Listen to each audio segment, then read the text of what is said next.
नमस्कार दोस्तों, मैं रोशन।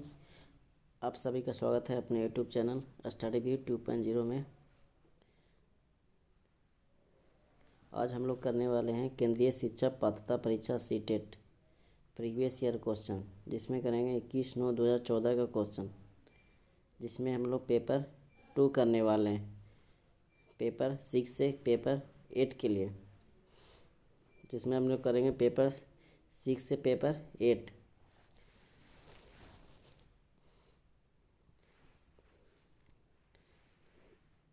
सबसे पहले हम लोग करेंगे इसमें बाल विकास एवं शिक्षा शास्त्र के क्वेश्चन। उसके बाद करेंगे सामान्य ज्ञान के क्वेश्चन। ठीक है, यस बोल सकते हैं। सामाजिक अध्ययन का क्वेश्चन करेंगे। उसके बाद हिंदी का क्वेश्चन करने वाले हैं, साथ साथ टोटल 120 क्वेश्चन करेंगे। अगर आप लोग चैनल पर नए हैं तो चैनल को सब्सक्राइब कर दें, अब वीडियो को शेयर कर दें। चलिए स्टार्ट करते हैं आज का पहला क्वेश्चन से। ये हम लोग करेंगे 2024 जनवरी, है ना, जनवरी 2024 एग्ज़ाम, सीटेट एग्ज़ाम के लिए जो प्रीवियस ईयर क्वेश्चन, और यही सब क्वेश्चन प्रीवियस ईयर क्वेश्चन ही पेपर में आएंगे।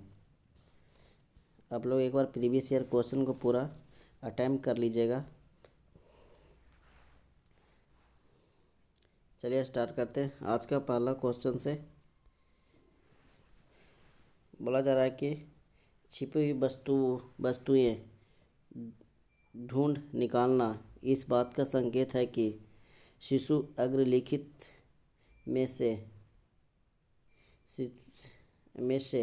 किस संज्ञानात्मक कार्य में दक्षता प्राप्त करने लगा है। बोला है कि छिपी हुई वस्तुएं ढूंढ निकालना इस बात का संकेत है कि शिशु अग्रलिखित में से किस संज्ञानात्मक कार्य में दक्षता प्राप्त करने लगा है।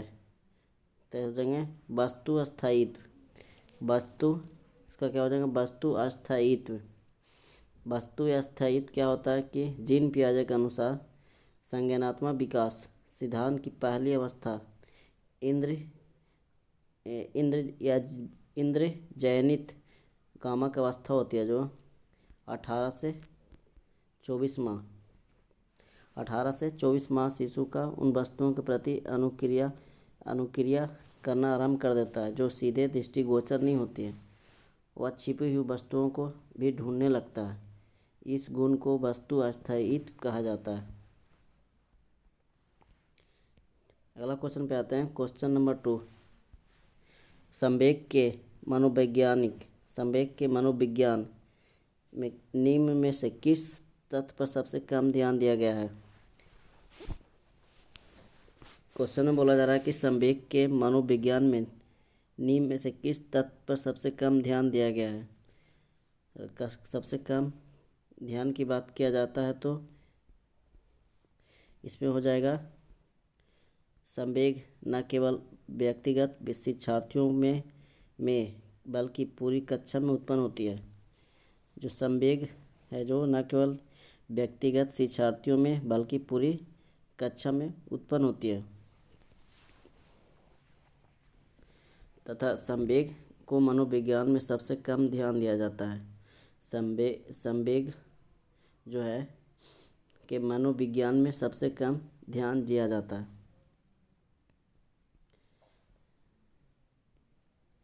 नेक्स्ट क्वेश्चन पे आते हैं, क्वेश्चन नंबर 3। इसमें बोला जा रहा है कि राजेश गणित की समस्या को हल करने के लिए पूरी तरह से संघर्ष कर रहा है। उसका आंतरिक बल जो उसे उस समस्या को पूरी तरह से हल करने के लिए विवश करता है, डैश के रूप में जाना जाता है। में बोला जा रहा है कि राजेश गणित की समस्या को हल करने के लिए पूरी तरह से संघर्ष कर रहा है। उसका आंतरिक बल जो उसे समस्या को पूरी तरह से हल करने के लिए विवश करता है, डैश के रूप में जाना जाता है। उसको किस रूप में जाना जाता है, तो उसका क्या हो जाएंगे, प्रेरक के रूप में, प्रेरक के रूप में हो जाएंगे। क्योंकि अभिप्रेरणा एक ऐसा बल है जो शिक्षार्थी के अंदर से पैदा होता है, न कि कोई चीज़ से, यानी शिक्षक की बात करें, जिसे शिक्षक या शिक्षार्थी अपनी ओर से पैदा करता है। अतः राजेश व आंतरिक बल प्रेरक कहलाएगा। वो क्या कहलाएगा, प्रेरक के रूप में कहलाएगा। क्वेश्चन नंबर 4 पे आते हैं। अभिप्रेरणा चक्र के संदर्भ में निम्नलिखित में से कौन सा सही क्रम है। इसमें पूछा जा रहा है कि कौन सा सही क्रम, तो इसका सही क्रम देख लीजिए, हो जाएगा आवश्यकता, प्रबल प्रेरणा, उत्तेजना, लक्ष्य उन्मुखी व्यवहार, उपलब्धि, उत्तेजना में कमी। क्या क्या हो जाएंगे, आवश्यकता, प्रबल प्रेरणा, उसके बाद उत्तेजना, फिर हो जाएंगे लक्ष्य उन्मुखी व्यवहार, उपलब्धि, उत्तेजना में कमी। नेक्स्ट क्वेश्चन पे आते हैं। क्वेश्चन नंबर 5 बोला जा रहा है कि अधिगम निरोगरता वाले बच्चों की प्रगति का निरीक्षण करने के लिए निम्नलिखित में से कौन सी पद्धति सबसे उपयुक्त है। अधिगम निरोगिता वाले बच्चों की प्रगति का निरीक्षण करने के लिए निम्नलिखित में से कौन सी पद्धति सबसे उपयुक्त है। तो इसको सबसे उपयुक्त पद्धति क्या हो जाएगा, संचरित व्यवहार परक अवलोकन।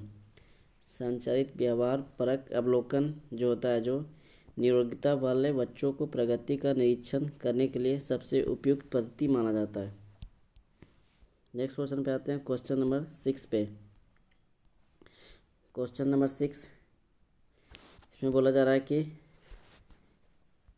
अधिगम निरोगता वाले शिक्षार्थियों के द्वारा एक पूर्ण उत्पादक जीवन जीने के अवसरों को बढ़ाने का सबसे सही तरीका पूछा। क्या पूछा कि अधिगम, जिसको हम लोग लर्निंग बोलते हैं, निरोगता वाले शिक्षार्थियों द्वारा एक पूर्ण और उत्पादक जीवन जीने के अवसरों को बढ़ाने का सबसे सही तरीका क्या हो जाएंगे। तो इसका सबसे सही तरीका को देखते हैं। इसका क्या हो जाएंगे कि विविध कौशलों और युक्तियों का शिक्षण करना, जिसे सभी संदर्भों में लागू किया जा सकता है। विविध कौशलों और युक्तियों का शिक्षण करना, जिसे सभी संदर्भों में लागू किया जा सकता है। क्लियर है। अगला क्वेश्चन पे चलते हैं।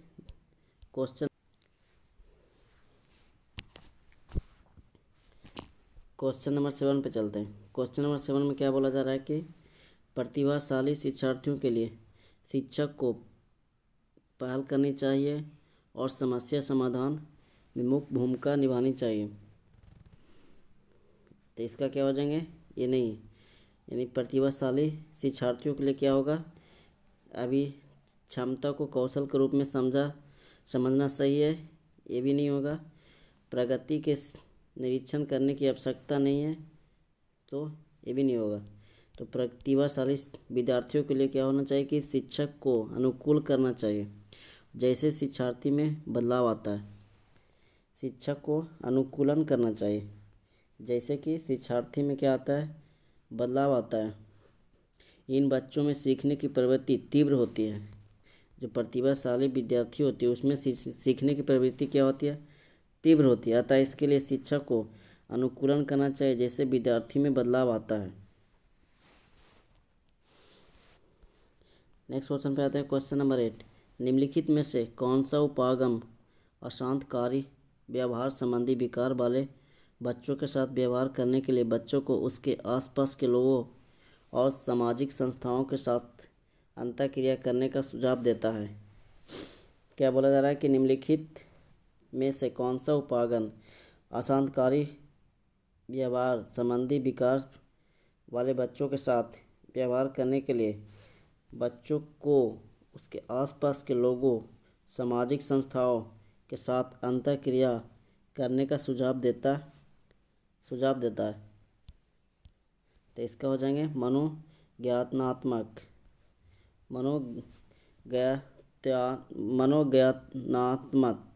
है ना, क्योंकि इसमें होता है कि अशांतकारी व्यवहार संबंधी बेकार वाले बच्चों के साथ व्यवहार करने के लिए बच्चों को उसके आसपास के लोगों को तथा सामाजिक संस्थाओं के साथ अंतःक्रिया करने का सुझाव देता है। मनोगत्यात्मक उपागम।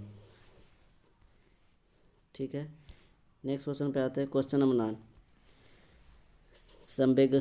संवेगात्मक बुद्धि बहुबुद्धि सिद्धांत के किस क्षेत्र के साथ संबंधित हो सकती है? संवेगात्मक बुद्धि बहुबुद्धि सिद्धांत किस क्षेत्र के साथ क्या हो सकती है? संबंधित हो सकती है। तो हो जाएगा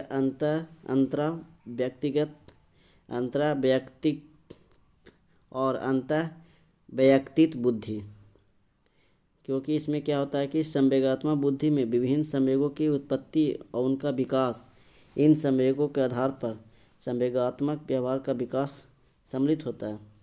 इसको हम बहुबुद्धि सिद्धांत या अंतः व्यक्तिगत के से संबंधित किया जाता है। या ठीक है, क्वेश्चन नंबर 10 बोला जा रहा है कि व्याख्या, अनुमान और अथवा नियंत्रण प्रकरण डैश लक्ष्य है। जो व्याख्या है, व्याख्या करना, अनुमान लगाना या नियंत्रण प्रकरण करना के लक्ष्य है। तो इसका क्या लक्ष्य हो जाएंगे? वैज्ञानिक पद्धति। इसका हो जाएंगे वैज्ञानिक पद्धति के द्वारा। नेक्स्ट क्वेश्चन पे आते हैं। क्वेश्चन नंबर 11 पे आते हैं। बोला जा रहा है कि बायो के अनुसार सामाजिक सांस्कृतिक सिद्धांत के अनुसार, वाइगोस्की के सामाजिक सांस्कृतिक सिद्धांत के अनुसार, तो इसका क्या होगा? देखिए, सामाजिक सांस्कृतिक सिद्धांत के अनुसार हो जाएगा कि संस्कृति और भाषा विकास में महत्वपूर्ण भूमिका निभाते हैं। संस्कृति और भाषा विकास में जो होते हैं, दोनों विकास में महत्वपूर्ण भूमिका निभाते हैं। क्वेश्चन नंबर 12 पे आते हैं। बोला जा रहा है कि कक्षा 7 का शिक्षार्थी गणित में त्रुटियां करता है। एक शिक्षक के रूप में आप क्या करेंगे? बोला कि कक्षा 7 का विद्यार्थी है जो गणित में क्या करता है? त्रुटि करता है। तो आप शिक्षक के रूप में उससे आप क्या करेंगे? तो उसको हम लोग क्या करेंगे? शिक्षार्थी से कहेंगे कि वह विकल्पात्मक पद्धति का प्रयोग करें अथवा स्वयं त्रुटि का पता लगाने के लिए उसे दोबारा करें। शिक्षार्थी को कहेंगे कि विकल्पात्मक पद्धति का प्रयोग करें अथवा स्वयं त्रुटि का पता लगाने के लिए उसे दोबारा करें, है ना, उससे दोबारा बनाएं ताकि उसको पता चले कि उसमें कहाँ पे त्रुटि मिले। खोजपूर्ण तरीके से विद्यार्थी को सीखने में मदद मिलती है। नेक्स्ट क्वेश्चन पे आते हैं। क्वेश्चन नंबर 13 पे, रेंजुली प्रतिभाशाली की अपनी डैश परिभाषा के लिए जाने जाते हैं। रेंजुली प्रतिभाशाली की अपनी डैश परिभाषा के लिए जाने जाते हैं। तो इसका हो जाएंगे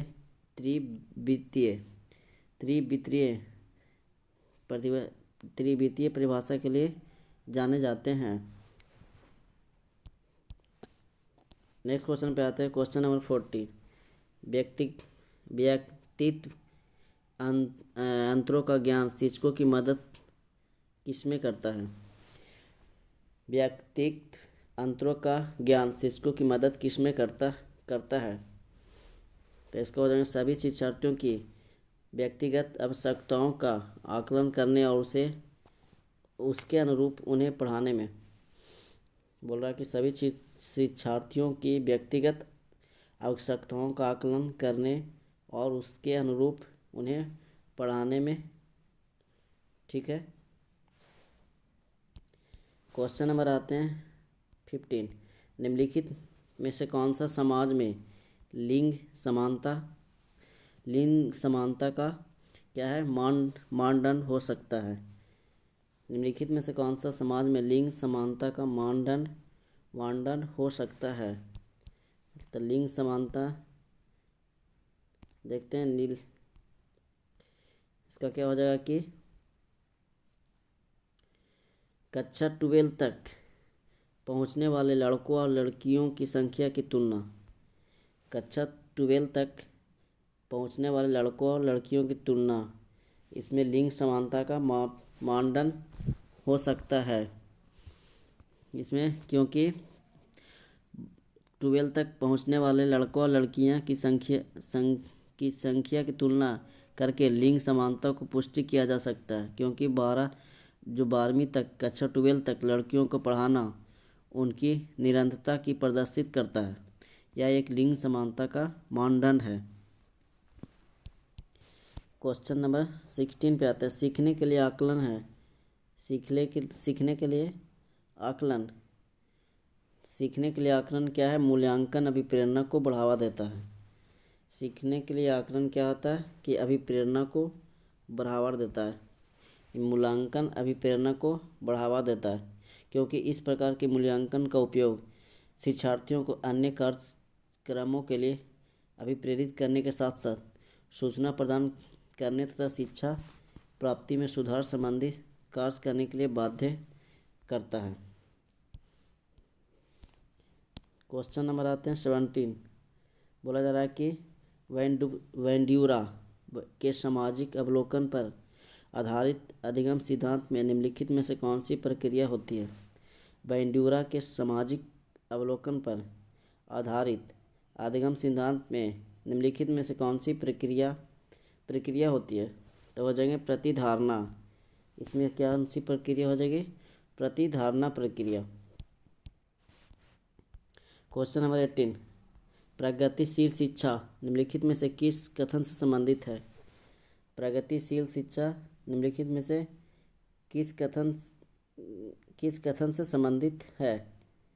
तो इसका देख लेते हैं कि ज्ञान प्रत्यक्ष अनुभव और सहयोग से उत्पन्न होता है। बोला कि ज्ञान प्रत्यक्ष अनुभव भी होना चाहिए उसके साथ साथ, और सहयोग भी होना चाहिए, तभी किसी चीज़ का क्या होता है? ज्ञान की प्राप्ति होता है। क्वेश्चन नंबर 90 पे आते हैं। बोला जा रहा है कि बुद्धि के स्पीयरमैन परिभाषा में कारक जी है, क्या है? बुद्धि की स्पीयरमैन परिभाषा में कारक जी का मतलब जनरल, जी का मतलब क्या हो जाएगा? जनरल, यानी सामान्य बुद्धि, यानी जी। कारक एस का मतलब क्या होता है? यानी एस का बात करें तो स्पेसिफिक है ना, एस का मतलब हो जाएगा स्पेसिफिक, इसका हो जाएगा स्पेसिफिक बुद्धि, और जी का मतलब होगा जनरल बुद्धि। ठीक है। 20 बोला कि बहुबुद्धि के सिद्धांत के संदर्भ में एयरफोर्स पायलट बनने के लिए निम्नलिखित में से कौन सी बुद्धि आवश्यकता है? बोला कि बहुबुद्धि के सिद्धांत के संदर्भ में एयरफोर्स पायलट बनने के लिए निम्नलिखित में से कौन सी बुद्धि की आवश्यकता होती है? तो इसमें हो जाएंगे गतिक बुद्धि। उसमें क्या होता है? गतिक बुद्धि, जिसमें गति बुद्धि में क्या होता है कि शारीरिक गति पर नियंत्रण रखने की क्षमता और वस्तुओं को सावधानीपूर्वक एवं प्रवीण ढंग से घुमाने अथवा उपयोग करने की क्षमता होती है उसमें। इस तरह की बुद्धि प्राय खिलाड़ियाँ, शिल्पकार, सैनिक आदि में अधिक होती है। इसको बोलते हैं गतिक बुद्धि। क्लियर है सभी को? अगर वीडियो का क्वालिटी या कंटेंट पसंद आ रहा है तो आप लोग वीडियो को लाइक कर दें और वीडियो को ज़्यादा से ज़्यादा शेयर कर दें। नेक्स्ट क्वेश्चन पे आते हैं। Question number 21। आप एक शिक्षिका या शिक्षक के रूप में रैगिंग और धमाके के सख्त विरोधी हैं तथा इस संदर्भ में विद्यालय में पोस्टर लगवाते हैं तथा समिति बनवाते हैं। आप से जुड़ने वाले किशोर जो इस विचार के दृढ़ विश्वासी है निम्नलिखित में से किस स्तर पर होंगे। बोला जा रहा है कि निम्नलिखित में से किस स्तर पर होंगे। तो इसका देखते हैं क्या हो जाएगा। उत्तर पारंपरिक स्तर, इसको हम लोग बोलेंगे उत्तर पारंपरिक स्तर, क्योंकि इसमें होता है कि लॉरेंस कोलबर्ग के नैतिक विकास के सिद्धांत के अंतिम स्तर, इसका क्या होता है, अंतिम जो स्तर होता है लॉरेंस कोलबर्ग के नैतिक विकास के सिद्धांत के अंतिम स्तर उत्तर पारंपरिक स्तर पर जो होता है बालक में नैतिक आचरण पूर्ण आंतरिक नियंत्रण में होता है, जो होता है उसका पूर्ण आंतरिक नियंत्रण में होता है उत्तर पारंपरिक स्तर। अतः प्रश्न में दिए गए विचार से जुड़ने वाले किशोर जो है उत्तर पारंपरिक स्तर पर होंगे। ठीक है, अगला क्वेश्चन पे आते हैं। Question number 22। बोला जा रहा है कि यह तथ्य है कि बच्चों को सांस्कृतिक रूप से प्रासंगिक ज्ञान की आवश्यकता होती है, निम्न में से किस व्यक्ति से संबंधित है। यह तथ्य है कि बच्चों को सांस्कृतिक रूप से प्रासंगिक ज्ञान की आवश्यकता होती है, निम्न में से किस व्यक्ति से संबंधित है। अगर व्यक्ति से बात करें तो लेव वाइगोत्स्की की है। इसका क्या हो जाएंगे, लेव वाइगोत्स्की। उनका क्या था विचार कि बालक की जिस आयु में किसी संज्ञानात्मक कौशल को सीखते हैं उन पर इस बात का प्रभाव पड़ता है कि क्या संस्कृति से उन्हें संगत सूचना तथा निर्देश प्राप्त हो रहे हैं या नहीं। क्वेश्चन नंबर आते हैं 23 पे। क्वेश्चन नंबर 23 में बोला जा रहा है कि शिक्षार्थियों को सबसे कम प्रतिबंधित विद्यालय वातावरण में रखने के माध्यम से विद्यालय क्या है ना, शिक्षार्थियों को सबसे कम प्रतिबंधित विद्यालय वातावरण में रखने के माध्यम से विद्यालय उसे क्या करेंगे, तो विद्यालय के रूप में बोलेंगे कि दूसरे बच्चों को संवेदनशील बनाता है कि वे अलांभित बच्चों को दबाएं नहीं और उन्हें नीचा ना दिखाएं। दूसरे बच्चों को संवेदनशील बनाता है कि वे अलांभित बच्चों को दबाएं नहीं और उन्हें नीचा ना दिखाएं। क्वेश्चन नंबर आते हैं क्वेश्चन नंबर 24 पे। कक्षा में शिक्षार्थियों से कहा गया है कि बोला जा रहा है कि कक्षा में शिक्षार्थियों से कहा गया है कि वे अपने समाज के लिए क्या कर सकते हैं, अपने समाज के लिए क्या कर सकते हैं। आगे देखते हैं। इसे दर्शाने के लिए एक नोटबुक में अपने कार्य की विविध शिल्प कृतियों को संयोजित करें। यह किस प्रकार की गतिविधि है। बोला जा रहा है कक्षा में शिक्षार्थियों से कहा गया है कि वे अपने समाज के लिए क्या कर सकते हैं। इसे दर्शाने के लिए एक नोटबुक में अपने कार्य विधि शिल्प कृतियों को संयोजित करें। यह किस प्रकार की गतिविधि है ना, ये पूछा जा रहा है कि यह किस प्रकार की गतिविधि है। तो इसका क्या हो जाएंगे, पोर्टफोलियो आकलन। इसका क्या हो जाएंगे, पोर्टफोलियो आकलन हो जाएंगे। Question number 25। एकाग्रता समय के साथ मेल बैठाने के लिए एक दत्त कार्य को पूरा करने के लिए आवंटित समय को घटाना और चरणबद्ध तरीके से इस एकाग्रता समय को बढ़ाना निम्नलिखित में से किस प्रकार के विकार से निपटने के लिए सर्वाधिक उपयुक्त है। क्या बोला जा रहा है कि एकाग्रता समय के साथ मेल बैठाने के लिए एक दत्त कार्य को पूरा करने के लिए आवंटित समय को घटाना और चरणबद्ध तरीके से इस एकाग्रता समय को बढ़ाना निम्नलिखित में से किस प्रकार के विकार से निपटने के लिए सर्वाधिक उपयुक्त है। उपयुक्त की बात करते हैं तो इसका हो जाएंगे एकाग्रता, हास, अति क्रियाशील विकार। एकाग्रता, हास, अति क्रियाशील विकास। नेक्स्ट क्वेश्चन पे आते हैं। Question number 26।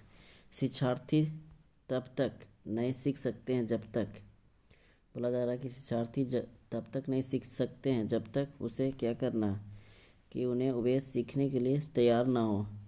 वे सीखने के लिए तैयार ना हो उसे तब तक हम नहीं सिखा सकते। ठीक है, क्लियर है। एक क्वेश्चन नंबर 24, 25, ठीक है। 26। क्वेश्चन नंबर 27 पे आते हैं। विद्यालय आधारित आकलन पूछा जा रहा है कि विद्यालय आधारित आकलन क्या होता है। तो विद्यालय आधारित आकलन में होंगे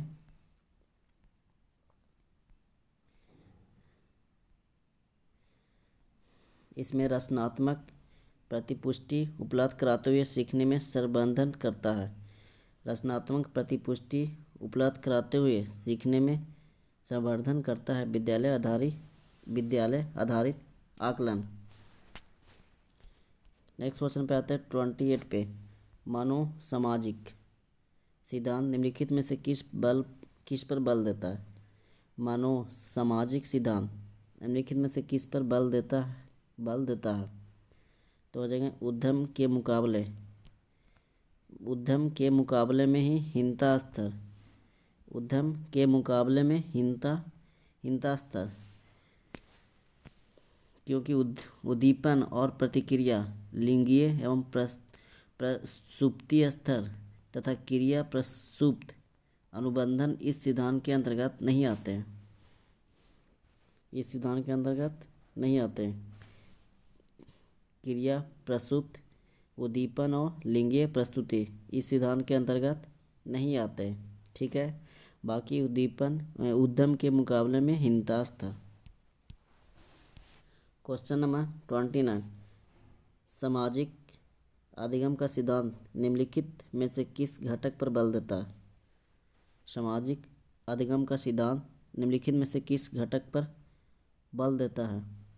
तो इसका हो जाएंगे पोषण। इसका क्या हो जाएंगे पोषण पे।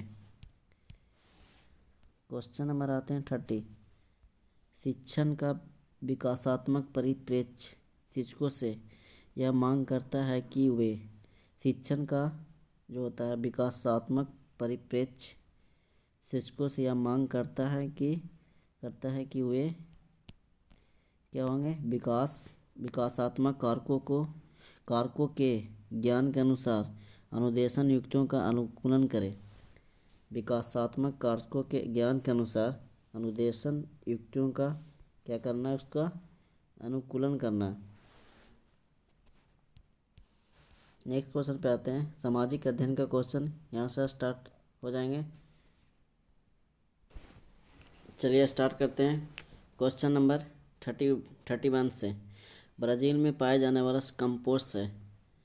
बोला जा रहा है कि ब्राज़ील में पाए जाने वाला कंपोस्ट है।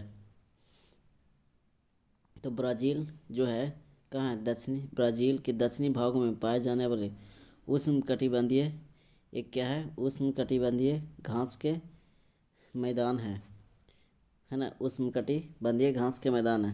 ये सामाजिक अध्ययन क्वेश्चन काफ़ी ही इम्पोर्टेंट होंगे, क्योंकि आपको नंबर इसी से प्लस करेंगे, है ना। 16 नंबर पूरे 16 नंबर के होते हैं, जिसमें आपको क्वालिफाई के लिए सबसे ज़्यादा हेल्पफुल होने वाले हैं। नेक्स्ट क्वेश्चन पे आते हैं। क्वेश्चन नंबर 32 पे। लक्षद्वीप द्वीप समूह डैश में स्थित है। लक्षद्वीप द्वीप समूह डैश में स्थित है। तो इसके कौन सा हो जाएंगे, अरब सागर में। इसका क्या हो जाएंगे, अरब सागर में अवस्थित है, हाँ, लक्षद्वीप द्वीप समूह। तरह की पारंपरिक रूप से चिन्हित ए जो है किसको दर्शा रहा है, ये वाला चिन्हित ए है जो किसको दर्शाता है। अब देख लीजिए इसको, ये 4 है, ए बी सी और यहाँ पे डी होंगे, है ना। ए बी सी और डी किसको दर्शा रहा है। तो ए के अनुसार ये पश्चिम है ना, ए है जो वेस्ट यानी पश्चिम को दर्शा रहा है, सी है जो इसको नॉर्थ की ओर है ना, ये नॉर्थ की ओर दर्शा रहा है, सी किसको दर्शा रहा है, नॉर्थ। इसी तरह बात करते हैं डी बी, ये हो जाएंगे ईस्ट है ना, ईस्ट हो जाएंगे पूर्व, ये हो जाएंगे साउथ है ना, ये क्या हो जाएंगे साउथ, ठीक है। इस साउथ को दर्शा रहा है डी। तो आप लोग समझ गए होंगे क्वेश्चन का आंसर। इसको देखिए अब, इसका क्या हो जाएगा, ए पश्चिम दिशा, इसका क्या हो जाएंगे पश्चिम दिशा में। बैरोमीटर का प्रयोग होता है डैश, बोला कि बैरोमीटर का डैश प्रयोग होता है। तो इसका क्या, बैरोमीटर का प्रयोग किसके लिए करते हैं, समुद्र के स्तर को मापने के लिए नहीं करते हैं, वर्षा मापने के लिए नहीं करते हैं, इसका रेनगेज का प्रयोग करते हैं वर्षा मापने के लिए। बैरोमीटर का प्रयोग हम लोग तापमान को नापने के लिए नहीं, वायुमंडल के दाब को मापने के लिए। तो ये हो जाएंगे सही। नेक्स्ट क्वेश्चन पे आते हैं, क्वेश्चन नंबर 35। निम्नलिखित में से कौन सा प्रसिद्ध पर्यावरण अनुकूलन ऑटोमोबाइल ईंधन है। निम्नलिखित में से कौन सा जो प्रसिद्ध पर्यावरण अनुकूल ऑटोमोबाइल ईंधन है, KG6, PNG, LPG, CNG। तो इसका क्या हो जाएंगे CNG, ऑटोमोबाइल जो पर्यावरण के अनुकूल है ईंधन है CNG, जो हम लोग बस ट्रक गाड़ियाँ कार ये सब सारी चीज़ों में हम लोग अभी आजकल क्या हो रहे हैं, इसका यूज हो रहे हैं CNG का। नेक्स्ट क्वेश्चन पे आते हैं, क्वेश्चन नंबर 36। खाद्य सुरक्षा के संबंध में निम्न में से कौन सा सत्य है। खाद्य सुरक्षा के संबंध में निम्नलिखित में से कौन सा सत्य हो जाएंगे। तो खाद्य सुरक्षा क्या होता है, खाद्य एवं कृषि संगठन, जिसको हम लोग खाद्य एवं कृषि संगठन FAO के अनुसार जो होता है, खाद्य सुरक्षा तभी बनी रह सकती है जब सभी व्यक्तियों के लिए सभी समय पर्याप्त सुरक्षित और पौष्टिक खाद्य पदार्थ की सुविधा उपलब्ध हो, है ना। सभी व्यक्तियों के लिए सभी पर्याप्त और सुरक्षित पौष्टिक खाद्य सुविधा उपलब्ध हो, ये सत्य हो जाएंगे। नेक्स्ट क्वेश्चन पे आते हैं, यहाँ तक क्लियर है सभी को। नेक्स्ट क्वेश्चन पे आते हैं, ऑर्गेनिक खेती, जिसको बोलते हैं क्या बोलते हैं, ऑर्गेनिक खेती। ऑर्गेनिक खेती क्या है, जो गोबर की खाद से बनाते हैं, जीवाश्म या कार्बनिक खादों, जिसको गोबर की खाद से, जैसे FIM, कंपोस्ट है ना, कंपोस्ट, उसके बाद बर्मी कंपोस्ट, उसके बाद क्या क्या आते हैं, बर्मी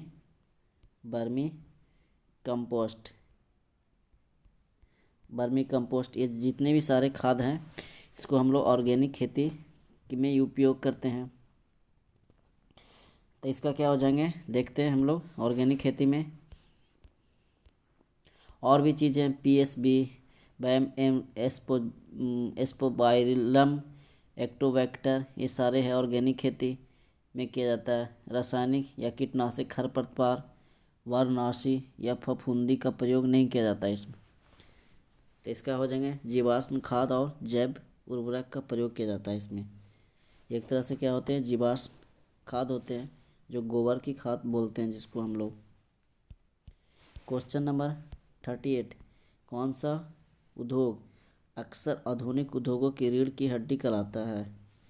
बोला जा रहा है कि कौन सा उद्योग है जो अक्सर है जो आधुनिक उद्योगों की रीढ़ की हड्डी कहलाता है। तो हम लोग इसको बोलते हैं इस्पात उद्योग। Question number 39। निम्नलिखित में से कौन सा मरुस्थल का एक उदाहरण है। निम्नलिखित में से कौन सा मरुस्थल का एक उदाहरण पूछा जा रहा है इसमें। तो हो जाएगा कोकन।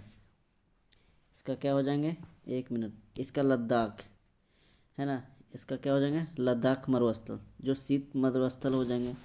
शीत मरुस्थल के रूप में लद्दाख नेक्स्ट क्वेश्चन पे आते हैं। सुंदरबन जो पश्चिम बंगाल में पड़ते हैं, Sundarban delta Paschim Bengal. Question number 40। प्रथम विश्व युद्ध ने किस प्रकार भारत की आर्थिक राजनीतिक स्थिति बदल दी। जो प्रथम विश्व युद्ध कब हुए थे, पहले ये जानिए। 1914 से 1919। इसमें आर्थिक और राजनीतिक स्थिति को क्या कर दी थी, उसने बदल के रख दी थी। तो ऐसे हो जाएंगे। इस युद्ध ने औद्योगिक वस्तुओं की मांग में वृद्धि कर दी, जिससे भारतीय उद्योगों का विस्तार हुआ। उद्योग में क्या क्या था, युद्ध में क्या क्या था, औद्योगिक वस्तुओं की मांग में वृद्धि कर दी, जिससे भारतीय उद्योगों में क्या हुआ था, विस्तार।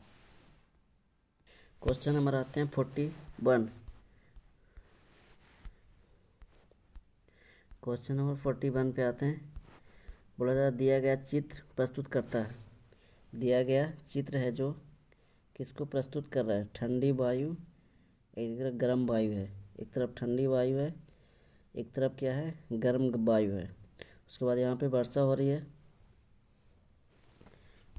तो ये क्या प्रदर्शित करता है कि चक्रवाती वर्षा के रूप में, ये क्या प्रदर्शित कर रहा है, चक्रवाती वर्षा, है ना। एक मिनट। क्वेश्चन नंबर 41, हाँ ठीक है। इसका क्या हो जाएगा, चक्रवाती वर्षा। ये प्रदर्शित कर रहा है कि आंतरिक भाग में जब भिन्न तापमान वाली हवाएं आपस में क्या होती है, भिन्न तापमान वाले हवाएं आपस में होती है, मिलती है, तो ठंडी हवाएं जो है, ठंडी और गर्म जो हवाएं है, जो ऊपर की ओर क्या होती है, उठती है। और ऊपर उठने पर गर्म हवा जो होती है, गर्म वायु जो होती है, वो क्या हो जाती है, वो ठंडी हो जाती है और वर्षा कराते हैं। इस प्रकार होने वाली वर्षा चक्रवातीय वर्षा कहलाती है। ठीक है। क्वेश्चन नंबर आते हैं 42। ऋग्वेद की मूल रचना डैश भाषा में हुई है। ऋग्वेद की मूल रचना जो है डैश भाषा में हुई है, तो हो जाएंगे संस्कृत। इसका क्या हो जाएंगे, ऋग्वेद की संस्कृत हो जाएंगे। इसका रचना की बात करते हैं तो 1500 ईस्वी से 1000, 1500 ईस्वी से 1000 ईसा पूर्व माना जा गया है ना, ईसा पूर्व। 43 पे आते हैं। Question number. भारत लोगों का एक समूह था जिसका उल्लेख ऋग्वेद में मिलता है, डैश में रहते थे, किस क्षेत्र में। भारत लोगों का एक क्या था, समूह था, जिसका उल्लेख ऋग्वेद में मिलता है, वे डैश में रहते थे। तो रहने की बात आ रहा है ना, तो इसका हो जाएगा उत्तर पश्चिम भारत में। उत्तर पश्चिम भारत में जो आर्यों का एक क्या था, आरंभिक निवास स्थान होता था, जो पश्चिमोत्तर भारत कहलाता था। आर्यों का निवास स्थान जो पश्चिमोत्तर भारत कहलाता था। ऋग्वेद में भारत एक कबीलाई समुदाय था। जो भारत था ऋग्वेद में, वो क्या था, एक कबीलाई समुदाय था। जिसका निवास सरस्वती नदी के किनारे उत्तर पश्चिम भारत में बताया गया है। क्लियर है। अगला क्वेश्चन पे आते हैं। Question number 44। निम्नलिखित में से कौन सा क्षेत्र प्राचीन काल में मगध के नाम से जाना जाता था। निम्नलिखित में से कौन सा क्षेत्र प्राचीन काल में मगध के नाम से जाना जाता था। तो गंगा के दक्षिणी क्षेत्र। तो क्या हो जाएंगे, गंगा के दक्षिणी क्षेत्र। 6ठी शताब्दी ईसा पूर्व में, है ना, छठी शताब्दी ईसा पूर्व। 6ठी शताब्दी ईसा पूर्व में लगभग 16 महाजनपदों का क्या था, मगध में 16 महाजनपदों का प्रमुख था। इसकी अवस्थिति गंगा के दक्षिणी मैदान की ओर विस्तृत थी। नेक्स्ट क्वेश्चन पे आते हैं। Question number 45। मनुष्य ने कुछ क्षेत्रों में लगभग 8000 वर्ष पहले गांवों में रहना आरंभ किया था। निम्नलिखित में से वे क्षेत्र कौन से थे।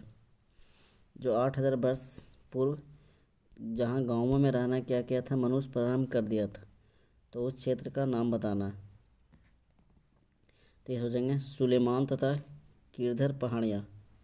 सुलेमान तथा कीरधर पहाड़ियाँ। इसकी बात करते हैं सुलेमान और कीरधर पहाड़ियाँ जो भारत उपमहाद्वीप में नवपाषाणकालीन आरंभिक बस्तियाँ 8वीं शताब्दी पूर्व में उत्तर पश्चिम भाग में जैसे बलूचिस्तान के सुलेमान तथा किरसर पहाड़ियाँ या किरथर पहाड़ियाँ जो भी बोले इसको बोला जाता है, वो थी तलहटी में बसी थी। किरथर पहाड़ियाँ के तलहटी में क्या थी, बसी हुई थी। क्वेश्चन नंबर आते हैं 46। प्रदीप्ति वृत्त है। प्रदीप्ति वृत्त है। प्रदीप्ति वृत्त क्या है? जो वृत्त ग्लोब पर दिन को रात से विभाजित करता है। जो वृत्त है जो ग्लोब पर दिखाया जाता है उसको दिन और रात से क्या करता है, विभाजित करता है। क्वेश्चन नंबर आते हैं 47। लद्दाख में पाए जाने वाले गम्पास है डैश। लद्दाख में पाए जाने वाले गम्पास डैश है। तो इसका हो जाएगा बौद्ध विहार मंदिर। बौद्ध विहार मंदिर जो कहाँ पे पड़ते हैं? तिब्बत। गम्पास की बात करते हैं तो ये तिब्बत के क्षेत्र में पाए जाते हैं ना। तिब्बत, लद्दाख, नेपाल और भूटान। गम्पास है जो कहाँ का? तिब्बत, नेपाल, उसके बाद भूटान। भूटान में पाए जाने वाले बौद्ध मंदिरों अथवा बौद्ध विहारों को कहा जाता है गम्पास है जो बौद्ध विहारों बौद्ध मंदिर को ही बोलते हैं।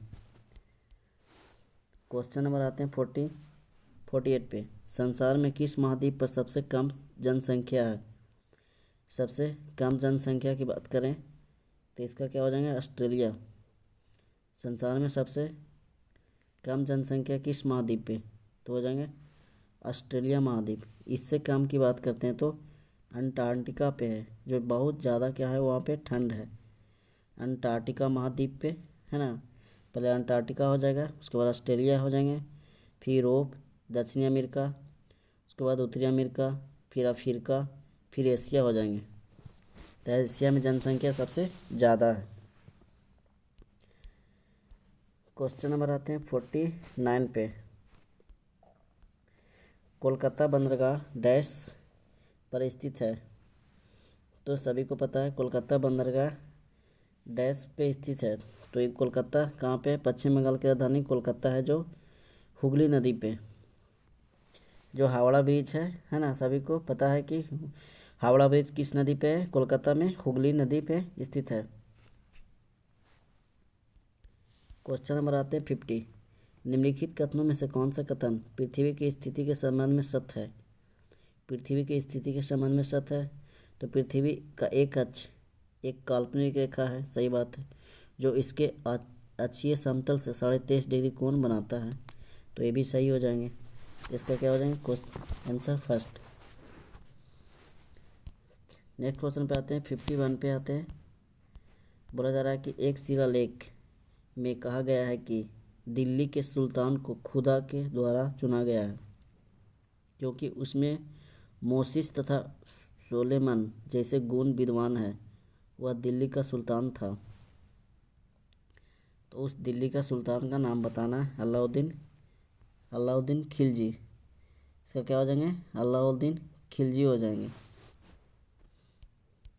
Question number 52। सफ़ी तथा हनफी है। तो ये क्या हो जाएंगे? न्याय के इस्लामिक सिद्धांत को हम लोग सफ़ी और हनफी बोलते हैं। 53 पे आते हैं। ईस्ट इंडिया कंपनी के शासन के दौरान किस राजस्व बंदोबस्त के अंतर्गत राजस्व एकत्र करने और उसे कंपनी को अदा करने की जिम्मेवारी गांव के मुखिया को सौंपी गई? तो जमींदारी बंदोबस्त को क्या बोलते हैं? जमींदारी बंदोबस्त। अगला क्वेश्चन पे आते हैं 54 पे। यह किसने लिखा है कि रजिया अपने भाइयों से कहीं अधिक योग्य तथा सक्षम थी? यह किसने लिखा है कि रजिया अपने भाइयों से कहीं अधिक योग्य तथा वो क्या थी, सक्षम थी? तो हो जाएंगे मिनहाज ए सिराज। मिनहाज ए सिराज सल्तकालीन इतिहासकार था। उसने अपनी पुस्तक तवाक़े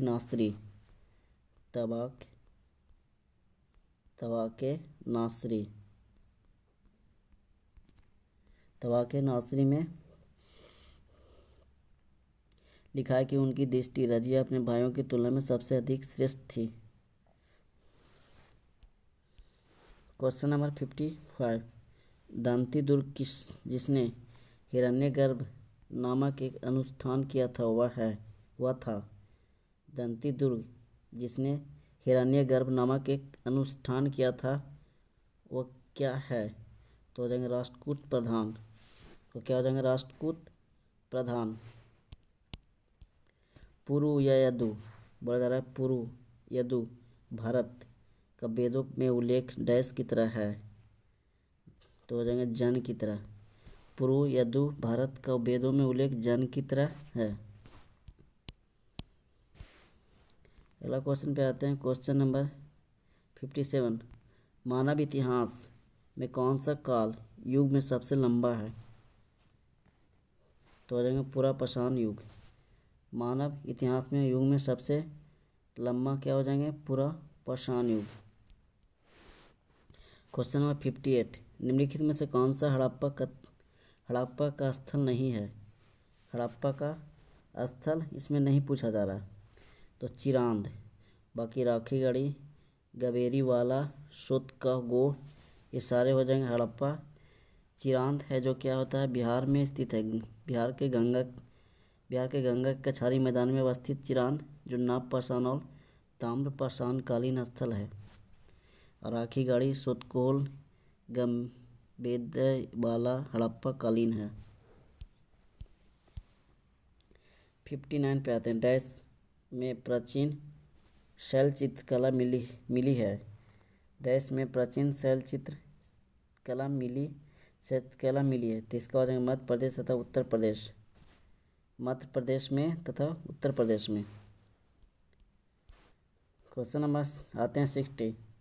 निम्नलिखित में से कौन सा आखेटक खाद्य संग्रह के एक स्थान से दूसरे स्थान की ओर घूमते रहने का कारण नहीं था? जो आखेटक था एक स्थान से दूसरे स्थान घूमते रहने का कारण इसमें नहीं था। तो इसका हो जाएंगे संसाधनों के लिए अन्य आखेटक खाद्य संग्रह समूह में संघर्ष करना। संसाधनों के लिए अन्य आखेटक खाद्य संग्रह समूह में संघर्ष करना। 61 पे आता है। निम्नलिखित में से कौन शिक्षार्थी की सांस्कृतिक पूंजी बनाते हैं? शिक्षार्थी की सांस्कृतिक पूंजी बनाते हैं स्थानों की संख्या जिनका शिक्षार्थियों ने भ्रमण किया। स्थानों की संख्या जिनका क्या किया, शिक्षार्थियों ने इनका भ्रमण किया। Question number 62। सामाजिक विज्ञान की कक्षा में अवधारणाओं को स्पष्ट करते समय जब एक शिक्षक व्यक्तिगत अनुभवों का प्रयोग करता है तो वह बोला कि सामाजिक विज्ञान की कक्षा में अवधारणाओं को स्पष्ट करते समय जब एक शिक्षक व्यक्तिगत अनुभवों का प्रयोग करता है तो वह क्या हो जाएंगे, इसका पाठ को भागीदार यानी दिलचस्प बनाने वाला बनता है। पाठ को भागीदार यानी क्या उसको बोलते हैं, दिलचस्प बनाने वाला बनता है। नेक्स्ट क्वेश्चन पे आते हैं, क्वेश्चन नंबर 63 पे। एक राज्य में यदि एक राजनेता यह तय करता है कि उसके राज्य में दूसरे राज्य के कामगारों को कार्य करने की अनुमति नहीं दी जाएगी तो इससे कौन से मौलिक अधिकार का उल्लंघन होगा? तो समानता का अधिकार। इसमें क्या हो जाएंगे, इसका हो जाएंगे समानता का अधिकार। हम लोग भारतीय संविधान भाग भाग की बात करते हैं तो भाग 4 में है ना, भाग 4 जिसमें मौलिक अधिकारों का वर्णन है, अनुच्छेद 16। अनुच्छेद की बात करते हैं तो अनुच्छेद 16 के अंतर्गत राज्यों अपने नागरिकों को अवसरों की समानता सुनिश्चित करेगा तथा जाति, धर्म, संप्रदाय, जन्म स्थान आदि के आधार पर उसे के साथ भेदभाव नहीं करेगा। अनुच्छेद कितने अनुसार? अनुच्छेद 16 के अनुसार। क्लियर है? अगला क्वेश्चन पे आते हैं। Question number 64। समता के बारे में पढ़ाने के लिए निम्न में से कौन से सर्वाधिक उपयुक्त पद्धति कौन सी है? बोला जा रहा है कि समता के बारे में पढ़ाने के लिए निम्न में से सर्वाधिक उपयुक्त पद्धति कौन सी है? सर्वाधिक उपयुक्त पद्धति देखते हैं इसको। इसका क्या हो जाएगा कि समता को बढ़ावा देने के लिए संवैधानिक प्रावधानों को उभारना। तो समता को बढ़ावा देने के लिए संवैधानिक प्रावधानों को क्या करना? उभारना। Question number 65। भारतीय बहुलतावादी समाज में सामाजिक विज्ञान की पाठ्यपुस्तक को सभी धर्मों और सामाजिक समूहों को शामिल करना, उनका प्रतिनिधित्व करना चाहिए। भारतीय बहुलतावादी समाज में सामाजिक विज्ञान की पाठ्यपुस्तक को सभी धर्मों और सामाजिक समूहों को शामिल करना और उनका प्रतिनिधित्व करना चाहिए। ठीक है। क्वेश्चन नंबर आते हैं 66। सामाजिक विज्ञान में निम्नलिखित में से कौन सी शिक्षण पद्धति सबसे अधिक प्रभावी है जिसे शिक्षकों को इस्तेमाल करना चाहिए? सामाजिक विज्ञान में निम्नलिखित में से कौन सी शिक्षण पद्धति है जो सबसे अधिक प्रभावी है जिसे शिक्षकों को इस्तेमाल करना चाहिए?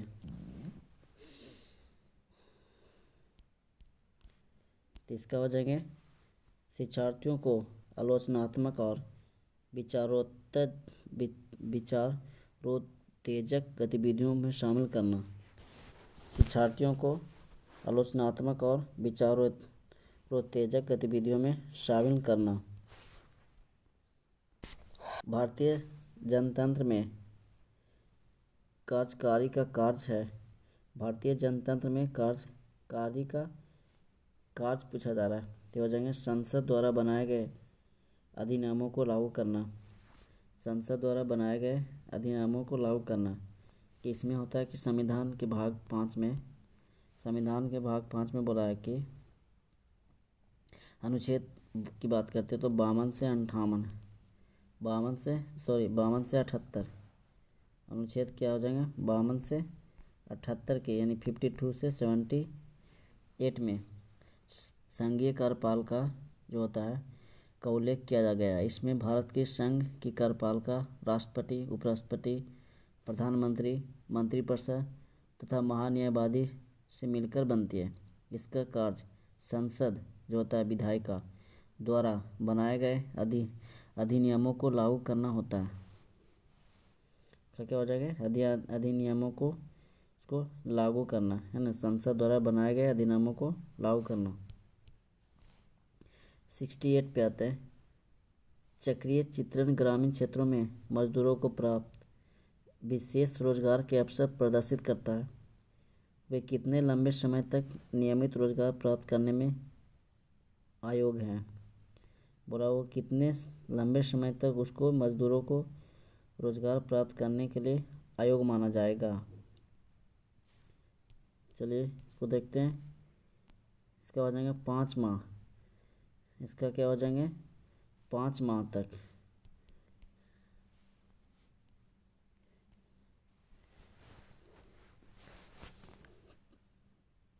इसमें देखिए क्या बोला जा रहा है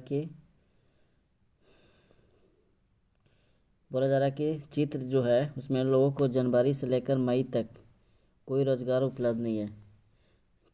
अगर देखते हैं जनवरी से फरवरी, मार्च, अप्रैल, मई यहाँ तक कोई रोजगार इसको उपलब्ध नहीं। यहाँ इस बॉक्स तक कोई रोजगार इसको उपलब्ध नहीं कराई गई है। ठीक है, अतः ग्रामीण को क्षेत्रों में मजदूरों को 5 माह तक नियमित रोजगार नहीं मिलेगा। इसमें पहला है जो नवंबर में पैदावार है, फिर उसके बाद अक्टूबर में दिया गया निगराई प्रतिरोपण, फिर पौधा तैयार करना जून में। ठीक है, तो ये लगातार 5 माह तक इसको कोई 5 माह तक ग्रामीण क्षेत्रों में मजदूरों को कोई नियमित रोजगार नहीं मिलेगा। अगला क्वेश्चन आता है 69 पे। निम्न में से कौन सा आप अपनी कक्षा में समयावकाश अधिगमन के लिए अनुशंसित करेंगे? निम्न में से कौन सा आप अपनी कक्षा में समयावकाश अधिगम के लिए अनुशंसित करेंगे? तो हो जाएंगे इसका नाटक। क्या हो जाएंगे? नाटक। क्वेश्चन नंबर आते हैं 70। Question number 70। एक चुनाव के दौरान उसके विभिन्न मुद्दों की भूमिका को समझने के लिए आप विद्यार्थियों को निम्न में से सबसे ज़्यादा क्या पूछना पसंद करेंगे? एक चुनाव के दौरान उसके विभिन्न मुद्दों की भूमिका को समझने के लिए आप विद्यार्थियों को निम्न में से सबसे ज़्यादा क्या पूछना पसंद करेंगे? पूछने की बात आता है तो इसको हम लोग प्रत्येक पार्टी की प्राथमिकताएं और उसकी सर्वाधिक समर्थनकारी नीतियों के प्रकारों का विश्लेषण करना। प्रत्येक पार्टी की प्राथमिकताएं क्या क्या होती है, उसकी सर्वाधिक समर्थनकारी नीतियों को प्रकारों का उसका विश्लेषण करना। क्वेश्चन नंबर आते हैं 71। समयवयस्कों के ज्ञान और पांडित्य के महत्व को समझने को किस परिप्रेक्ष्य में महत्व दिया गया है? किस परिप्रेक्ष्य में महत्व दिया है? तो रचनावादी। समयवयस्कों के ज्ञान और पांडित्य के महत्व को समझने को किस परिप्रेक्ष्य में महत्व दिया गया है? तो हो जाएंगे इसका रचनावादी। नेक्स्ट क्वेश्चन पे आते हैं 72। एक दशक में एक क्षेत्र विशेष में वर्षा में आने वाले बदलावों को प्रदर्शित करने के लिए निम्नलिखित में से कौन सी शिक्षण सहायक सामग्री उपयुक्त है? शिक्षण सहायक सामग्री उपयुक्त है तो आवृत्ति बहुभुज। एक दशक में एक क्षेत्र विशेष में वर्षा में आने वाले बदलावों को प्रदर्शित करने के लिए निम्नलिखित में से कौन सी शिक्षण सहायक सामग्री उपयुक्त है? तो आवृत्ति बहुभुज। इसका क्या हो जाएंगे? आवृत्ति बहुभुज। Question number 73। अवलोकनीय तथ्यों से निष्कर्ष निकालने की प्रक्रिया डैश कहा जाती है? अवलोकनीय तथ्यों से निष्कर्ष निकालने की प्रक्रिया डैश कही जाती है? तो विश्लेषण। इसको क्या बोलेंगे? विश्लेषण। 74 पे आते हैं। शिक्षार्थियों के व्यवहार के निम्नलिखित में से किस वर्णन को सामाजिक विज्ञान की कक्षा में अभिवृत्तियों और मूल्यों के आकलन में इस्तेमाल किया जाता है? मूल्यों के आकलन में क्या किया जाता है? इस्तेमाल किया जाता है। तो इसका हो जाएगा प्रश्न पूछने के लिए स्वतंत्र अनुभव करना। प्रश्न पूछने के लिए स्वतंत्र अनुभूत करना, या है ना। नेक्स्ट क्वेश्चन पे आते हैं 75। शिक्षा के दौरान सूक्ष्म शिक्षण जो होता है, शिक्षा के दौरान सूक्ष्म शिक्षण निम्न में से किसकी ओर संकेत करता है? किसकी ओर बोला कि संकेत करता है? तो हो जाएंगे ऐसी छोटी कक्षा को पढ़ाना जिसमें सहपाठी शिक्षार्थियों को भूमिका निर्वाह कर रहे हो। ऐसी छोटी कक्षा को पढ़ाना जिसमें सहपाठी शिक्षार्थियों को भूमिका निर्वाह कर रहे हों। 76। सामाजिक विज्ञान की कक्षा में निंदात्मक और उपचारात्मक शिक्षण में शामिल होंगे। सामाजिक विज्ञान की कक्षा में निदानात्मक और उपचारात्मक शिक्षण में शामिल होंगे। इसका क्या हो जाएंगे, तो हो जाएंगे शिक्षार्थी की कठिनाई विशेष पहचान करना। शिक्षार्थी की कठिनाई विशेष की क्या करना, उसकी पहचान करना। क्वेश्चन नंबर आते हैं 77। छोटे बच्चों की शिक्षा को समझने के लिए एक ग्रामीण समुदाय के जीवन इतिहास का अध्ययन करना किस प्रकार के आंकड़े का उदाहरण है।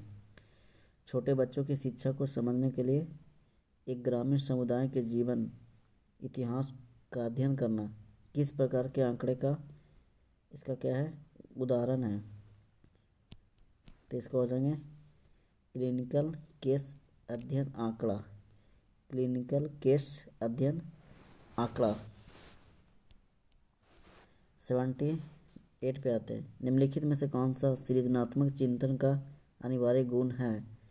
सृजनात्मक चिंता का अभी अनिवार्य गुण है, तो इसका हो जाएंगे अभिसारी। क्या हो जाएंगे, इसका अभिसारी। इसमें खोजते खोजते सर्वाधिक उपयुक्त संभावना पर लाने से है। नेक्स्ट क्वेश्चन आता है 79। सामाजिक विज्ञान की कक्षा में उपयोग होने वाली विधि जिसमें शिक्षार्थियों को एक दूसरे के प्रति लगाव का मूल्यांकन करने के लिए कहते हैं डैश कहा जाता है। इसमें बोला जा रहा है सामाजिक विज्ञान की कक्षा में उपयोग होने वाली विधि जो होते हैं शिक्षार्थियों को एक दूसरे के प्रति लगाव का मूल्यांकन करने के लिए कहते हैं डैश कहा जाता है। तो इसको हम डैश किस रूप में जानते हैं, इसको बोलते हैं सामाजिक, एक मिनट, इसको बोलते हैं सामाजिक तकनीक, समजातीय तकनीक। इसको बोलते हैं समजातीय तकनीक बोलते हैं। 80 पे आते हैं। सामाजिक विज्ञान में परीक्षा सुधार पर हाल ही में कौन ACF आधार पत्र पर बल देता है। समाज विज्ञान में परीक्षा सुधार पर हाल ही का NCF आधार पत्र पर बल देता है डैश, है ना। तो किस पे बल देता है, तो इसका हो जाएंगे सतत आकलन। इसका क्या हो जाएंगे, सतत आकलन।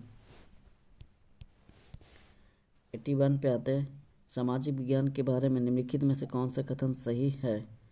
सामाजिक विज्ञान के बारे में कौन सा कथन सही है, तो सामाजिक विज्ञान एक विश्लेषणात्मक और सृजनात्मक मानस की नींव रखता है। इसमें क्या हो जाएंगे, सामाजिक विज्ञान विश्लेषणात्मक सृजनात्मक मानस की नींव रखता है। नेक्स्ट क्वेश्चन पे आते हैं 82। संघवाद से तात्पर्य है, संघवाद से तात्पर्य है कि देश में एक से ज़्यादा स्तर की सरकार का होना। देश में एक से ज़्यादा स्तर की सरकार का होना संघवाद कहलाता है। शासन शक्ति एक स्थान पर केंद्रित न कर संघ तथा राज्यों में विभाजित कर देना, जो अपने अपने क्षेत्राधिकार में क्या होते हैं, स्वतंत्र होते हैं, वो संघवाद कहलाते हैं। 83 पे आते हैं। संविधान के अनुसार राज्य के कितने अंग हैं। संविधान के अनुसार है जो राज्य के कितने अंग होते हैं, तो इसमें हो जाएंगे 3, विधायिका, कार्यपालिका और न्यायपालिका। पहला हो जाएंगे विधायिका, उसके बाद हो जाएंगे कार्यपालिका,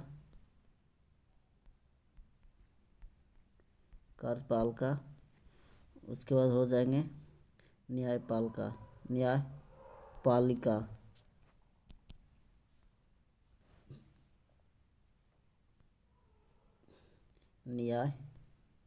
न्यायपालिका, है ना।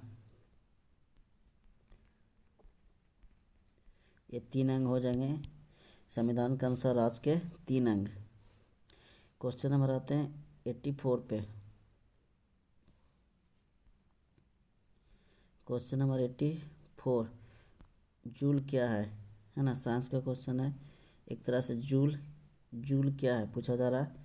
तो दक्षिणी अफ्रीका की एक भाषा है। सॉरी, इसमें जूल एक क्या हो जाएंगे, दक्षिण अफ्रीका की एक भाषा बताया जा रहा है ना। जूल एक दक्षिण अफ्रीका की भाषा है। ऐसा विश्वास किया जाता है कि ईसा का शिष्य सेंट थॉमस डैश में आए थे। सेंट थॉमस डैश में आए थे तो हो जाएंगे केरल में आए थे। कहाँ पे आए थे? केरल में आए थे। माना जाता है कि 52 ईस्वी में उन्होंने केरल के पालायूर, है ना, क्या हो जाएंगे, पालायूर, केरल के पलायूर में Saint Thomas Malabar Catholic church की स्थापना की थी। क्वेश्चन नंबर 86, निम्न में से कौन सा सामाजिक विज्ञान की कक्षा में प्रगतिशील शिक्षा का आयाम है?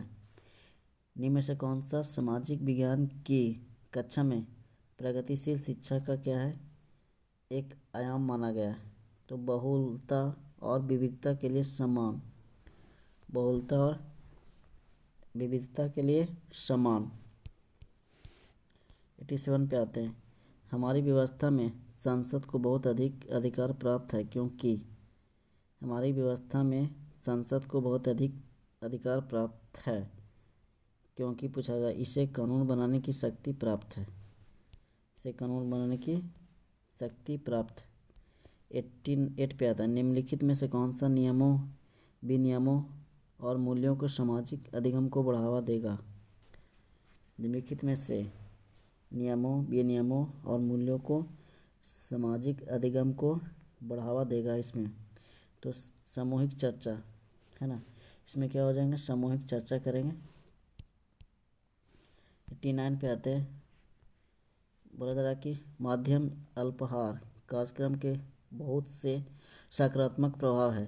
निम्नलिखित में से कौन सा इसमें से एक नहीं है? माध्यम अल्पाहार कार्यक्रम के बहुत से सकारात्मक प्रभाव है। निम्नलिखित में से कौन सा इसमें से एक नहीं है? तो हो जाएगा निर्धन बच्चे परीक्षाओं में अधिक अंक प्राप्त कर रहे हैं। निर्धन बच्चे परीक्षाओं में अधिक अंक प्राप्त कर रहे हैं। बाकी इसमें क्या है, विद्यालयों में गरीब बच्चों का नामांकन में वृद्धि हुई है। जातिगत पक्षपात में कमी आई है। ठीक है, अब निर्धन विद्यार्थी अपनी पढ़ाई पर ध्यान केंद्रित कर सकते हैं क्योंकि वे खाली पेट नहीं है। ये भी सही है। क्वेश्चन नंबर आते हैं 90। राज्यसभा में अधिकतम हो सकते हैं संख्या सदस्यों की संख्या। राज्यसभा में अधिकतम सदस्यों की संख्या 250। राज्यसभा में अधिकतम संख्या कितना हो जाएंगे, 250 हो जाएंगे। अनुच्छेद 80 के अंतर्गत, अनुच्छेद 80 के अंतर्गत इसमें 12 सदस्य राष्ट्रपति द्वारा मनोनीत किए थे और 238 सदस्य राज्यों एवं केंद्र शासित प्रदेशों से चुने जाएंगे। अगर वर्तमान में राज्यसभा में सदस्यों की संख्या बात करें तो 245, जिसमें 233 सदस्य राज्यों एवं केंद्र शासित प्रदेश से और 12 सदस्य राष्ट्रपति द्वारा मनोनीत किए गए हैं। ठीक है, अब चलते हैं यहाँ से भाग 3 हिंदी के क्वेश्चन देखने को मिलेंगे। Question number 91। क्वेश्चन नंबर 91 में बोला जा रहा है भाषा की पाठ्य पुस्तकों में हिंदीतर भाषाओं को भी जगह मिलनी चाहिए। इस कथन के समर्थन में कौन सा तर्क काम करेगा? बोला जा रहा है कि भाषा की पाठ्य पुस्तकों में हिंदीतर भाषाओं को भी जगह मिलनी चाहिए। इस कथन के समर्थन में कौन सा तर्क काम करेगा? चलिए इसको देखते हैं। तर्क की बात कर रहा है तो जगह इसमें त्रिभाषा सूत्र का पालन किया जा सकता है। इसमें त्रिभाषा सूत्र का पालन किया जा सकता है। नेक्स्ट क्वेश्चन पे आते हैं 92 पे। Question number 92। आप लोगों को वीडियो की क्वालिटी और कंटेंट पसंद आ रही है तो वीडियो को लाइक कर दें। चैनल पे नए हैं तो चैनल को सब्सक्राइब कर दें और वीडियो को ज़्यादा से ज़्यादा शेयर करें ताकि आप लोग के अलावा दूसरों को भी पढ़ने में के लिए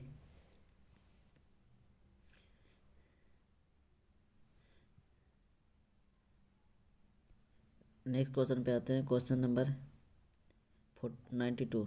लेखन क्षमता बोला जा रहा है कि लेखन क्षमता का विकास करने के संदर्भ में आपके लिए सबसे अधिक महत्वपूर्ण है। तो इसका हो जाएंगे लेखन क्षमता सुनी पढ़ी और समझी हुई बातों को स्वाभाविक लिखित अभिव्यक्ति।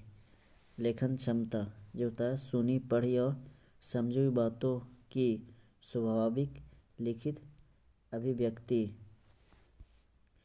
क्वेश्चन नंबर 93 बोला जा रहा है कि कोई भी भाषा पुस्तक तभी सफल मानी जाएगी जब उसमें क्या हो, वह बच्चों में साहित्य की धरोहर और वर्तमान साहित्य के प्रति उत्सुकता बनाए। कोई भी भाषा पुस्तक तभी सफल मानी जाएगी वह बच्चों में साहित्य की धरोहर और वर्तमान में साहित्य के प्रति उत्सुकता बनाए।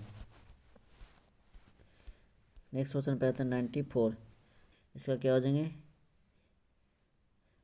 अंतः वाक्य की संकल्पना किससे संबंधित है। तो हो जाएंगे स्किनर से। तो क्या हो जाएंगे स्किनर। Question number 95। भाषा की कक्षा को एक समावेशी कक्षा बनाने के लिए यह आवश्यक है कि भाषा की कक्षा को एक समावेशी कक्षा बनाने के लिए आवश्यक है कि भाषाई बोला जा रहा है कि भाषाई कुशलताओं का आकलन न किया जाए। भाषाई कुशलताओं का इसमें आकलन नहीं किया जाए। Question number 96। पूरक पाठन सामग्री का उद्देश्य है। पूरक पाठन सामग्री का उद्देश्य पूछा जा रहा है। तो ये हो जाएंगे द्रुत गति से पठन की योग्यता का विकास करना। द्रुत गति से पठन की योग्यता का विकास करना। 97 बोला जा रहा है कि भाषा और चिंतन में संबंध होता है। यह कथन किसका है। भाषा और चिंतन में संबंध होता है यह कथन है, मतलब यह क्या कथन है। तो आ जाएंगे इसमें आंशिक रूप से सही है ना। आंशिक रूप से सही है। भाषा और चिंतन में क्या होता है कि संबंध होता है, क्योंकि मनुष्य सदा भाषा में ही चिंतन करता है। बिना भाषा के चिंतन असंभव है। 98 कविता शिक्षण के संदर्भ में आप किस बिंदु को सर्वाधिक महत्व देते हैं। कविता शिक्षण के संदर्भ में आप किस बिंदु को सर्वाधिक महत्व देते हैं। तो हो जाएंगे इसमें कविता एक निश्चित अर्थ होता है। कविता का एक निश्चित क्या होता है अर्थ होता है।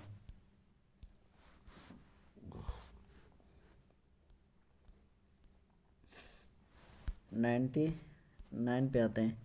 हिंदी भाषा के प्रश्न पत्र में आप किस सवाल को सबसे बेहतर मानते हैं। हिंदी भाषा के प्रश्न पत्र में आप किस सवाल को सबसे बेहतर मानते हैं। अगर आप बाबा भारती की जगह होते हैं तो क्या करते हैं। अगर आप बाबा भारती की जगह होते तो क्या करते हैं। ठीक है, क्योंकि जो हिंदी भाषा के प्रश्न पत्र है अभिव्यक्ति करने के लिए प्रेरित करते, जैसे कि आप बाबा भारती की जगह होते तो क्या करते। Question number 100। भाषा शिक्षण में पाठ्य पुस्तकों को अतिरिक्त कौन सा सबसे कम प्रभावशाली है। भाषा शिक्षण में पाठ्य पुस्तकों के अतिरिक्त कौन सा सबसे कम प्रभावशाली माना गया है। तो प्रश्नों के उत्तर लिखना। इसका क्या हो जाएगा प्रश्नों के उत्तर लिखना। 101 पे आते हैं। 101 उच्च प्राथमिक स्तर पर भाषा शिक्षण का उद्देश्य। उच्च प्राथमिक स्तर पर भाषा शिक्षण का उद्देश्य तो भाषा की बारीकी और सौंदर्य बोध को समझने की क्षमता का विकास करना। अगर उच्च प्राथमिक स्तर पर भाषा शिक्षण का उद्देश्य पूछा जाए तो भाषा की बारीकी और सौंदर्य बोध को समझने की क्षमता का विकास करना। नेक्स्ट क्वेश्चन आते हैं 102। नेहा अपनी बात करते समय अपनी मातृभाषा के शब्दों का प्रयोग करती है, आप क्या करेंगे? मातृभाषा का शब्दों को लक्ष्य भाषा के शब्द का प्रयोग करते हुए सहजता से उसके वाक्य को दोहराएंगे। लक्ष्य भाषा के शब्दों का प्रयोग करते हुए सहजता से उसके वाक्यों को क्या करेंगे, हम उसको दोहरा देंगे। ठीक है। Question number 103। भाषा के संदर्भ में कौन सा कथन सही नहीं है?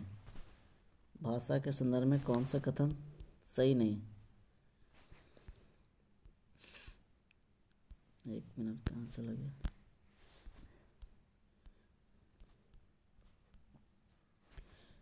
देखिए, भाषा के संदर्भ में कौन सा कथन सही नहीं है? तो भाषागत विविधता एक समस्या है, ये सही है। भारत की भाषाविक विविधता एक जटिल चुनौती है, ये भी सही है। उसके बाद बहुभाषी बच्चे की असीमता का निर्माण करते हैं, ये भी सही है। इसका भाषाएं आपस में संवाद करती है, ये सही नहीं हो जाएंगे। इसका उत्तर ये हो जाएंगे। ठीक है।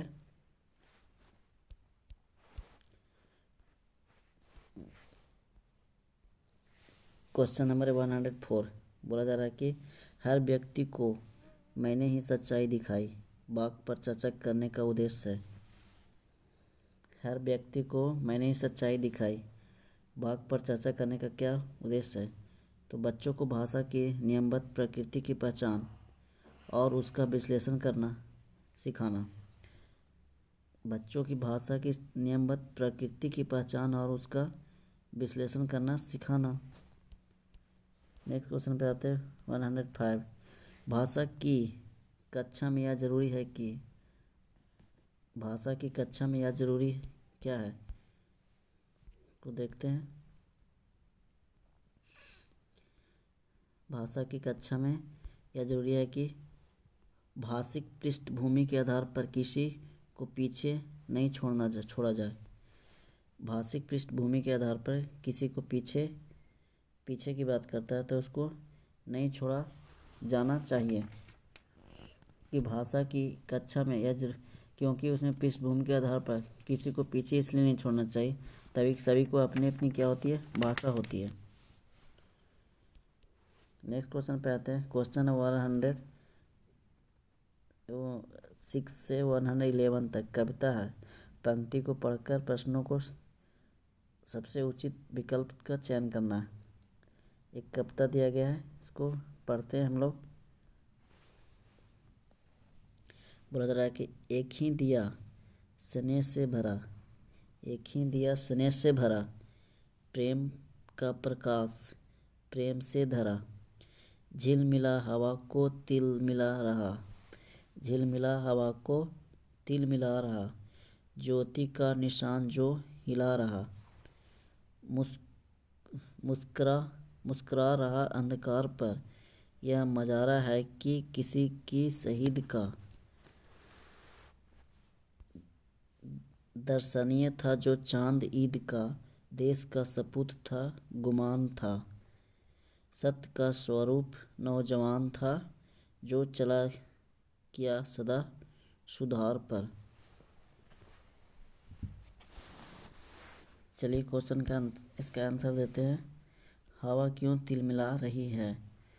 पूछा जा रहा है कि हवा क्यों तिलमिला रही है? तो दिए के निरंतर जलने से, दिए के निरंतर जलने से। अगला क्वेश्चन आते, ईद का चांद किसे कहा गया? ईद का चांद किसे कहा गया? तो इसका हो जाएगा शहीद को। क्या हो जाएगा? शहीद को। अगला क्वेश्चन आते हैं, शहीद की कौन सी विशेषता बताई गई? शहीद को कौन सी विशेषता इसमें बताई गई? तो वह सच्चा इंसान था। वह क्या था? सच्चा इंसान। कविता में अंधकार सबसे आशा है, कविता में अधिकार शब्द से आशा है तम से, क्या हो जाएंगे तम।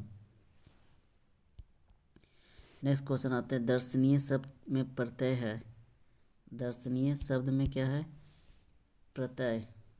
कौन सा प्रत्यय लगा इसमें लगा हुआ है ई। दर्शनीय ई ये प्रत्यय। हवा का पर्यायवाची शब्द नहीं है।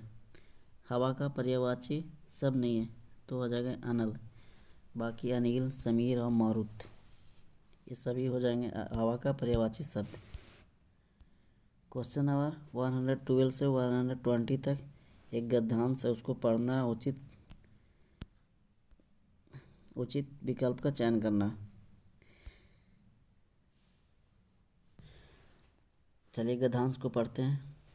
बोला जा रहा है कि 22 दिसंबर 1939 को श्री धनसी नागरकोटी का घर रिसने लगा। मल्ली ताल में दाहिनी ओर बने कुछ घर भी रिसने लगे। जाड़ों के दिनों में रिसना कम ही होता था, पर अब की पता नहीं क्यों पहाड़ी पर बने घरों में भी इस रिसाव के कारण ठंड का प्रभाव कुछ ज़्यादा ही होने लगा। संतोष की बोला जा रहा है कि संतोष की बात थी कि शाम तक पानी का जोर हल्का पड़ने लगा, पर रात को जो बर्फ़ गिरनी शुरू हुई तो अगले 2 दिन तक थमने का नाम ही नहीं लिया। 24 दिसंबर की शाम तक आकाश खुल गया और लोग व्हाइट क्रिसमस या श्वेत बड़ा दिन मनाने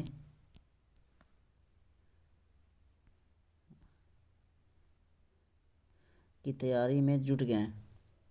बड़ा दिन जब आया तो सूर्यदेव के दर्शन हुए। छतों पर की बर्फ खिसककर गिरकर घरों के सामने जमा हो गई थी। उसे हटाकर रास्ता साफ किया गया। पिघलती बर्फ के कारण हाड़ कांपने वाली सर्दी में भी लोगों का उत्साह कम नहीं हुआ और वे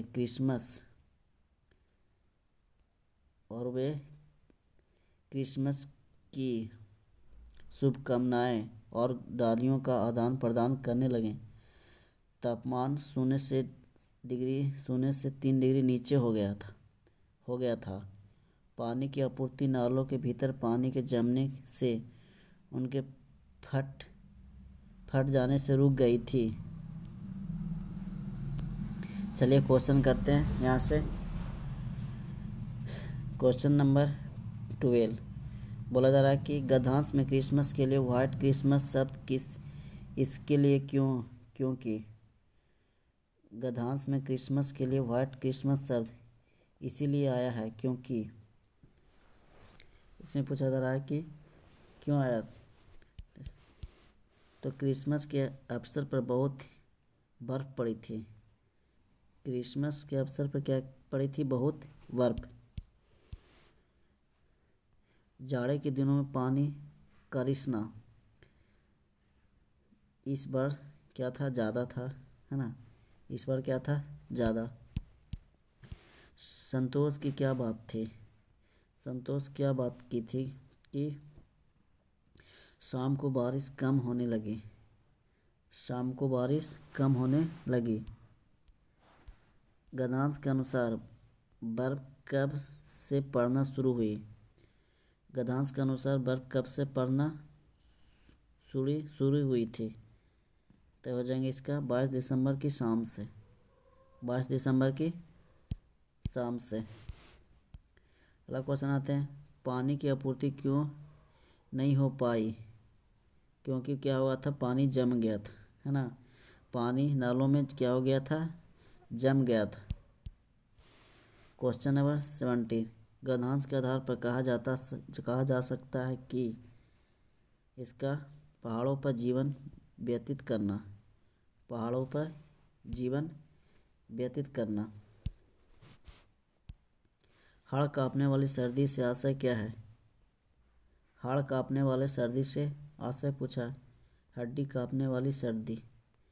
हड्डी कांपने वाली सर्दी। उत्साह शब्द। उत्साह शब्द क्या है? एक तो बोले भाववाचक संज्ञा, भाववाचक संज्ञा हो जाएंगे। आज का लास्ट क्वेश्चन देखिए, क्वेश्चन नंबर 120।